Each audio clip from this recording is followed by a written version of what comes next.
Le Seigneur soit avec vous. Évangile de Jésus-Christ selon saint Matthieu. Gloire à toi, Seigneur.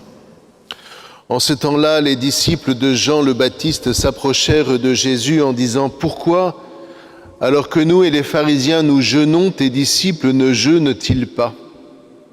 Jésus leur répondit « Les invités de la noce pourraient-ils donc être en deuil pendant le temps où l'époux est avec eux ? Mais des jours viendront où l'époux leur sera enlevé, alors ils jeûneront. » Acclamons la parole de Dieu. Louange à toi, Seigneur Jésus. Vous voyez, ces textes sont magnifiques sur le jeûne. Magnifiques. Il ne s'agit pas pour nous de jeûner pour jeûner en disant au Seigneur « Tu vois, j'ai jeûné. Tu vois, je suis capable de jeûner. » Je ne dis pas qu'il ne faut pas jeûner. Il faut jeûner.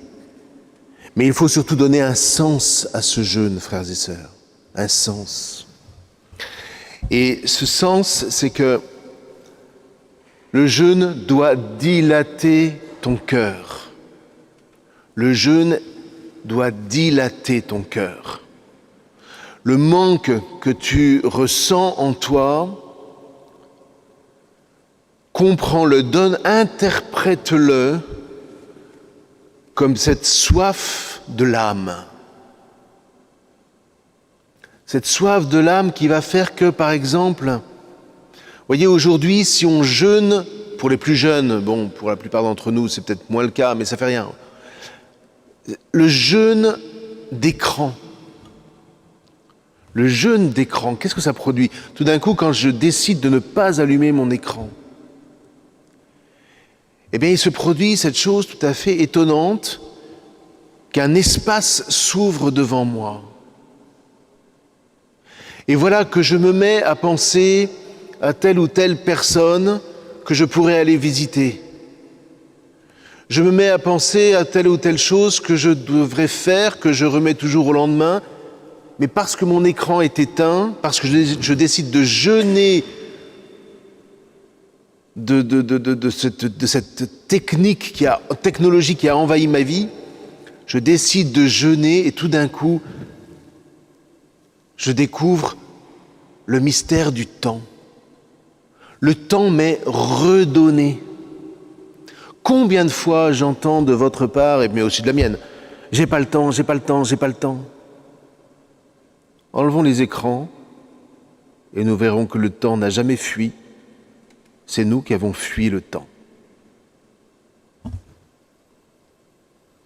Je me souviens, quand j'étais jeune, où il n'y avait pas tous ces écrans à la campagne, combien de fois on se retrouvait sur la place du village. Alors, ce petit village, il s'appelait Channes. Voilà. C'était à côté de Mâcon, où j'ai grandi. Channes. Et à Channes, quasiment, tous les matins, tous les gens se retrouvaient dans la rue pour faire le marché, etc. Et puis le soir, on se retrouvait autour de l'église, il y avait des bancs, et les anciens étaient là, et nous, on jouait avec eux. Et tout le monde connaissait tout le monde, et on racontait les histoires du village.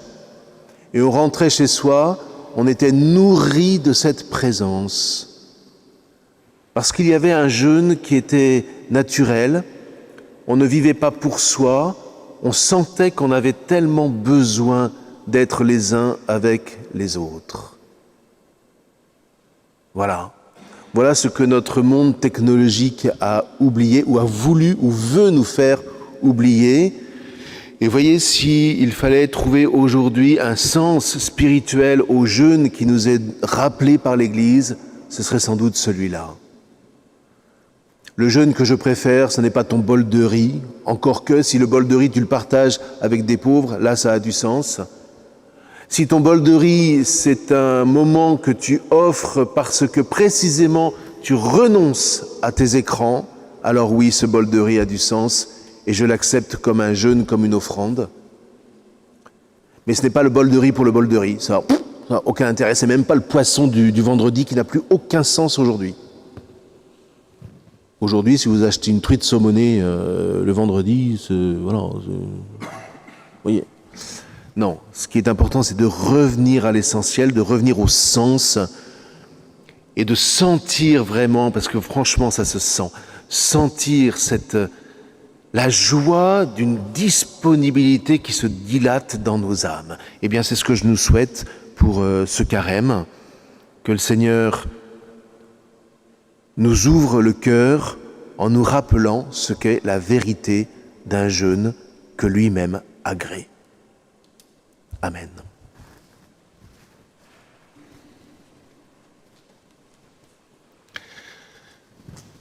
Seigneur, ne nous traite pas selon nos péchés, ne nous rends pas selon nos offenses,